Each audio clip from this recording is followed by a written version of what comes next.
அஸ்ஸலாமு அலைக்கும் வரஹ்மத்துல்லாஹி வபரகாத்துஹு. அன்பார்ந்த அனைத்து உறவுகளுக்கும் இனிய மாலை வணக்கம். மீண்டும் சர்ஃபான் பிஏ விளாக் சேனல் ஊடாக இணைந்திருக்கின்றீர்கள் மற்றும் சர்ஃபான் ஆல்வேஸ் வித் யூ மற்றும் சர்ஃபான் விளாக் BA2 நம்மளுடைய 3 சேனல்கள்லையுமே நான் போடக்கூடிய வீடியோக்கள் வரும். தொடர்ந்தும் வீடியோக்களை பாருங்கள். குவைத் சம்பந்தமான மற்றும் மிடில் ஈஸ்ட் அரபு நாடுகள் சம்பந்தமான, இஸ்ரேல் ஈரான் சம்பந்தமான, அமெரிக்கா தற்போது நுழைந்திருக்கின்ற பிரச்சனை சம்பந்தமான பல முக்கியமான தகவல்கள் இடைக்கிட கிடைக்கக்கூடிய உண்மையான தகவல்களை உத்தியோகபூர்வ சமூக வலைத்தளங்கள்ல இருந்து உடனடியாக உங்களுக்கு கொண்டு வந்து தந்துக்கிட்டு இருக்கிறேன். அந்த அடிப்படையில் தற்போதைய சூழல்ல இப்போ குவைத் அரசாங்கம் புதுவிதமான பிரச்சனைகளை சந்திக்க போறாங்க. இந்த பிரச்சனைகள்ல தற்போது கிடைத்திருக்கிற தகவலின் அடிப்படையில் ஒரு சில செய்திகள் முன்னுக்கு பின் புறம்பானதாக இருந்தாலும் சில ஊடகங்கள் உண்மை தன்மை என்ன அப்படின்றத தெரிஞ்சிருக்காங்க. அதே போல் குவைத்துடைய பயோலஜிக்கல் ரேடியேஷனல் என்வாயன்மெண்ட், அதாவது குவைத்துடைய காற்று மற்றும் நீர் மாசடைந்துள்ளதா, கதிர்வீச்சால் பாதிக்கப்பட்டுள்ளதா அப்படின்ற சோதனைகளை தொடர்ந்து முன்னெடுத்துக்கிட்டு வராங்க. அதே போல் இன்றைய தினம் அமெரிக்கன் பம்பர் ஜெட் விமானம் தாக்கியதற்கு பின்னால் 3 அணுமின் நிலையத்தை தாக்கியிருக்கிறாங்க, அணு உலைகளை. இதன் பிறகு உடனடியாக இதை ஆய்வு பண்ணியிருக்கிறாங்க குவைத்துடைய ஆய்வுக்குழு. இதன் அடிப்படையில் இதனுடைய தாக்கங்கள் எதுவும் இல்லை அப்படின்றது சொல்லி இருக்கிறாங்க. அதே போல ஈரானுக்கு எதிராக அமெரிக்கா தமது பலத்தை பயன்படுத்தி உள்ளமை தொடர்பில் தாம் ஆழ்ந்த கவலைப்படுவதாகவும், இந்த மோதல் விரைவில் கட்டுப்பாட்டை மீறி செல்லும் அபாயம் காணப்படுவதாகவும், அது உலகத்திற்கு பேரழிவு மிக்க பின்வாங்கலை ஏற்படுத்தும் எனவும் ஐநா சபையின் செயலாளர் நாயகம் ஆண்டனியோ குட்டெரஸ் தெரிவிப்பு. இந்த சூழல் மிகவும் மோசமான ஒரு நிலைமையை உருவாக்கும் அப்படின்றத சுட்டி காட்டி இருக்கிறாங்க. அதே போல பஹ்ரைன்ல என்வாயன்மெண்டல் மற்றும் ஒரு சில விடயங்கள்ல தொடர்ந்துமே அவங்களும் கண்காணிச்சுக்கிட்டு வராங்க. அதே போல அமெரிக்கா நடத்திய இந்த தாக்குதலுக்கு எதிராக இஸ்ரேலுக்கு மிகப்பெரிய ஆபத்து வரும் அப்படின்னு சொல்றாங்க. அதே போல எந்த ஒரு ரேடியேஷனல் மாற்றமும் இல்லை அப்படின்றத சவுதி அரேபியாவும் உறுதிப்படுத்தியிருக்கிறாங்க. இந்த மாதிரியான சூழல்ல குவைத்துடைய ஃபைனான்ஸ் மினிஸ்ட்ரி என்ன சொல்லியிருக்காங்கன்னா, உடனடியாக மால்கள், கடைகள், கட்டடங்கள், அரசு கட்டடங்கள் எதுவாக இருந்தாலும் அதை நாங்கள் மக்களுக்காக, மக்கள் தேவைக்காக அளிக்க தயாராக இருக்கிறோம் அப்படின்னு சொல்லியிருக்கிறாங்க மினிஸ்டர் ஆஃப் ஃபைனான்ஸ். அதே போல் இன்ஷா அல்லாஹ் வெரி சூன் அப்படின்ற மாதிரி ஈரான் தயார் நிலையில் இருக்கிறாங்க. இதில் இன்னொரு முக்கியமானது என்ன தெரியுமா? ஸ்பை, அதாவது ஈரானுக்கு எதிராக மொசாடுடன் சேர்ந்து தகவல்களை பரிமாறிய ஸ்பை ஒருத்தர் பிடிபட்டிருக்கிறாரு. இந்த spy Iranian security force execute பண்ணியிருக்கிறாங்க. மஜித் அல் மசாய்பி எனப்படும் head of the Mossad spy. அதாவது ஈரான்ல இருந்து ஈரானுடைய அனைத்து தகவல்களையும் மொசாடுக்கு அனுப்பிக்கிட்டு இருந்த இந்த நபருக்கு மரண தண்டனை விதித்திருக்கிறாங்க. அதே போலதான் அந்த நபரிடம் இன்ட்ரோகேட் பண்ணி, அதாவது அவரிடம் இருந்து விசாரிக்கும் போது நீங்க என்னென்ன தகவலை பரிமாறினீங்க, எந்தெந்த லொக்கேஷனை பாஸ் பண்ணியிருக்கிறீங்க அப்படின்ற எல்லாத்தையுமே அவங்க கலெக்ட் பண்ணிட்டாங்க. அதன் அடிப்படையில் ஈரான் என்ன சொல்லுதுன்னா, எங்களுக்கிட்ட இருக்கிற, நீங்க சொல்லக்கூடிய, எங்கள்கிட்ட இருக்கிறதா நீங்க நம்பக்கூடிய அணு ஆயுதங்கள் எல்லாம் பத்திரமாக பாதுகாப்பாக இருக்குது, அது எங்கும் போகல, எங்கள்கிட்ட பத்திரமா தான் இருக்குது, நாங்க அது எல்லாத்தையுமே தயார் நிலையில வச்சிருக்கிறோம், நீங்க அடிக்க போறீங்கன்றத நாங்க ஆல்ரெடியே இந்த ஸ்பைகளை, அதாவது இந்த தகவல்களை வெளியிட்ட உளவாளிகளை நாங்க விசாரித்ததிலேயே தெரிஞ்சுக்கிட்டோம். இனி வரும் நாட்கள்ல நீங்க எந்த ஒரு மூமெண்ட் எடுத்தாலும் அது நீங்க உங்களுக்கு கிடைத்த தகவலின் அடிப்படையில தான் எடுப்பீங்க. அந்த மூமெண்ட் எல்லாமே நாங்க முன்கூட்டியே தெரிஞ்சு வச்சிருக்கிறோம் அப்படின்றத சொல்லி இருக்கிறாங்க. குவைத்துடைய ரேடியேஷனை பற்றி தொடர்ந்துமே கண்காணித்துக்கிட்டு வராங்க குவைத்துடைய சுற்றுச்சூழல் அதிகார சபை. இது பார்த்தீங்கன்னா குவைத்துடைய சமூக ஊடகங்கள்ல கிடைக்கப்பெற்ற சகதி. அதே மாதிரி இதுல முக்கியமான விடயம் என்ன தெரியுமா? இதுல மிக முக்கியமான விடயம் ஹவுதி படையினர் என்ன செய்ய போறாங்கன்னா, செங்கடலை ஃபுல்லா டார்கெட் பண்ணிட்டாங்க. இனி அமெரிக்கனுடைய கப்பல், பிரிட்டிஷுடைய கப்பல், பிரான்ஸ் இத்தாலியுடைய கப்பல், அதே போல இஸ்ரேலுக்கு வரக்கூடிய எந்த ஒரு கப்பல்களாக இருந்தாலும் அடிப்போம் அப்படின்றத உறுதியாக சொல்லிட்டாங்க. அதோட நிற்காம இப்போ அடுத்த பிரச்சனை என்ன தெரியுமா? மெயினான பிரச்சனை இப்போ போக போறாரு ஈரானுடைய வெளிவிவகார அமைச்சர் போக போறாரு. எங்க தெரியுமா? மாஸ்கோவுக்கு போய் இந்த பிரச்சனை சம்பந்தமா பேச்சுவார்த்தை நடத்த போறாரு. இதுல பாதி செய்தி நான் நியூஸா கலெக்ட் பண்ணது. நான் நினைக்கிறேன் இந்த சைட்ல நான் உங்களுக்கு பிளே பண்றேன். அடுத்தது லைவா நம்ம ட்விட்டர்ல தற்போதைய நிலவரம் என்ன அப்படின்றத லைவா ட்விட்டர்லயே நம்ம கொஞ்சம் செய்திகள் இருக்குது. இப்போதைய சூழல் நிலவரப்படி வந்திருக்கக்கூடிய தகவல்களையும் நம்ம பார்க்கலாம்.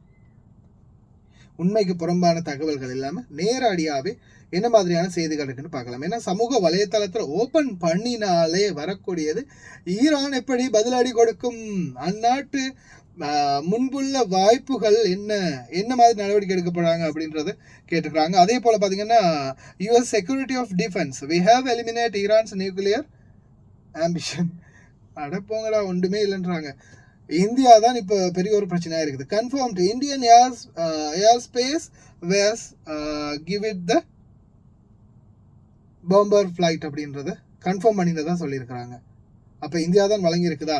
அடுத்ததா சைனா வி ஆர் ரெடி. ஏன்னா அவங்க எதிர்ப்பு தெரிவிச்சாங்க, ஆல்ரெடி இதுக்கு கண்டனம் தெரிவிச்சாங்க. எப்படா சான்ஸ் கிடைக்கும், ஒரு துரும்பு கிடைக்காதான்னு காத்துக்கிட்டு இருந்தாங்க. வந்துடுச்சு. Iranian foreign minister will head Moscow hold a serious discussion. உடனே டிஸ்கஸ் பண்ண ஆரம்பிச்சிட்டாங்க. அடுத்ததா இந்த ரிவெஞ்சை தொடர்ந்துமே நாங்கள் கொடுத்துக்கிட்டே இருப்போம் இஸ்ரேலுக்கு அப்படின்றத சொல்லிட்டாங்க. ஈரான் அடிச்சுக்கிட்டே இருக்கிறாங்க. அதே போல் ட்விட்டரில் தற்போதைய சூழல் நீங்கள் பாருங்கள். ட்விட்டரில் நான் இந்த இதில் பார்த்துக்கிட்டு இருந்தாலும் உங்களுக்கு சைட்டில் நான் இதை அப்படியே ப்ளே பண்ணி விடுறேன் ரெக்கார்டிங்கில். Iranian media land expression with southern city of Bushehr அடப்பாவிகளா following the nuclear attack did Iran use the tactical Bushehr பக்கத்தில் நம்மளுடைய குவைத்துக்கு பக்கத்தில் இருக்கிறது டார்கெட் பண்ணிட்டாங்க. இஸ்ரேல் அடிச்சிருக்கிறானுங்க. Amir Sheikh Meshal Ahmad Al Jaber Al Sabah குவைத்துடைய மன்னர் சவுதி இளவரசருடன் பேச்சுவார்த்தை. தற்போதைய சூழலில் சில முக்கியமான தீர்மானங்கள் எடுத்துக்கிட்டே இருக்கிறாங்க. சைனா ஆல்ரெடி என்ட்ரு ஆகிட்டாங்க. இந்தியா தான் இப்போ மிகப்பெரிய ஒரு பிரளயத்தை சந்திக்க போகுதுன்ற மாதிரி தெரியுது. ஏன்னா Iran we are never forget that, நாங்கள் இதை ஒரு போதும் மறக்க மாட்டோம், இந்தியா தான் இதுக்கு இடம் கொடுத்துருக்குறாங்க, ஏர் ஸ்பேஸ் கொடுத்துருக்குறாங்க அப்படின்றத சொல்கிறாங்க. எந்த அளவில் உண்மைத்தன்மை இருக்கும் அப்படின்றது ஸ்டில் நாட் கன்ஃபார்ம். ஒருவேளை இந்தியா கொடுத்துருந்தா ஈரானோட ஒரு பகைமையை சந்தித்த மாதிரி போகும். French president Emmanuel Macron emergency cabinet meeting ஒன்று அரேஞ்ச் பண்ணியிருக்காரு மேக்ரான் உடனடியாக இந்த சண்டை சம்பந்தமான பேச்சுவார்த்தைக்கு. அதே போல் தொடர்ந்துமே இனி வரும் நேரங்களில் குவைத்தில் தூசி காற்று அதிகமாக இருக்கும்னு சொல்கிறாங்க. அதோட I am not sure how do you diverted CIA intelligence from Mossad Steve Bans. அமெரிக்காவும் இஸ்ரேலும் சேர்ந்து மிகப்பெரிய பிரச்சனைக்குள்ள கையை விட்டுட்டாங்க அப்படின்றத சொல்லாமல் சொல்லிட்டு இருக்கிறாங்க. குவைத்துடைய மன்னர் ஷேக் Meshal Ahmad Al Jaber Al சபா மற்றும் குவைத்துடைய மன்னர் மட்டுமல்லாது அனைத்து நாட்டு மன்னர்களும் இளவரசர்களும் மிடில் ஈஸ்ட் அரபு நாடுகளில் இருக்கக்கூடிய மன்னர்கள் இளவரசர்கள் எல்லாருமே தொடர்ந்தும் கலந்துரையாடிக்கிட்டே இருக்கிறாங்க. இந்த சிச்சுவேஷன் எப்படி கண்ட்ரோல் பண்ணுறது அப்படின்னு. இப்போதைக்கு ரேடியேஷன் ஆக்டிவிட்டி எதுவுமே இல்லாமல் இருக்குது. ஆனால் குவைத்துடைய கவர்மெண்ட் என்ன சொல்லிட்டாங்கன்னா, குவைத்துடைய கவர்மெண்ட் சொல்கிறாங்க, ஏதாவது பிரச்சனைனா உடனே நாங்கள் எங்களுடைய அனைத்து மால்களாக இருக்கட்டும், கடைகளாக இருக்கட்டும், அனைத்து இடங்களையும் உங்களுக்கு தருவோம் அப்படின்னு மக்களுக்கு தெரிவிச்சிருக்கிறாங்க. மால்கள், கடைகள் எதாக இருந்தாலும் சரி உங்களுக்கு நாங்கள் உடனடியாக அரேஞ்ச் பண்ணி தருவோம், என்ன பிரச்சனை நடந்தாலும் உடனடியாக நாங்கள் அதுக்கு தலைமை தாங்குவோம் அப்படின்ற மாதிரி குவைத் கவர்மெண்ட் சொல்லியிருக்காங்க. அதே மாதிரி கத்தாருடைய மன்னர் மற்றும் துபாயுடைய மன்னருடனான பேச்சுவார்த்தை. அடுத்ததாக publish the steps requesting departure permit for non-Kuwaiti male and female teachers. Chahal மூலம் டீச்சர்ஸ்களுக்கு அரேஞ்ச்மெண்ட் ஓகே பண்ணிட்டாங்க.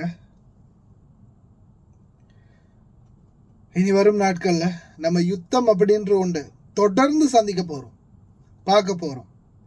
சமூக வலைத்தளங்களில் என்னென்ன வருதோ அத்தனையும் வந்து நாம் இனி வரும் நேரங்களில் ரிசர்ச் பண்ணிக்கிட்டே இருக்கணும், எந்தெந்த தகவல் வெளியாகுது அப்படின்னு. ஏன்னா இதில் முக்கியமானது என்னென்னு பார்த்தீங்கன்னா, ஈரானியன் ஃபாரின் மினிஸ்டர் மாஸ்கோ போகிறது. மாஸ்கோவுக்கு போய் புட்டின் அவர்களை சந்தித்து பேச போகிறாரு. இதில் வில்லத்தனமான 3 பேர் ஒன்று சேர போகிறாங்க. யார் யார்? புட்டின், அடுத்தது சைனா, அடுத்தது ஆள் யாருன்னு சொன்னால் அதர்தில்லை அப்படின்ற மாதிரி கிங் ஜாங் உன், வடகொரிய அதிபர் கிங் ஜாங் உன் இணைய போகிறாரு. அவர் வர்றது தான் லைட்டாக கிறங்க அடிக்குது பல அதிகாரிகளுக்கும், பல நாட்டு மிலிட்ரிகளுக்கும். அதே போல் முக்கியமாக கிங் ஜாங் உன் உள்ள வந்தால் நிச்சயமாக மூன்றாவது உலக போர் கட்டாயம் வரும் அப்படின்றதுக்கு எந்த ஒரு மாற்று கருத்தும் இல்லை. அல்லாஹ் போதுமானவன். முடிந்த வரைக்கும் பிரார்த்தனை பண்ணுவோம். அதே மாதிரி எமர்ஜென்சி அறிவித்தலை வந்து நான் அன்றைக்கே உங்களுக்கு அப்டேட் பண்ணிட்டேன்னு நினைக்கிறேன்.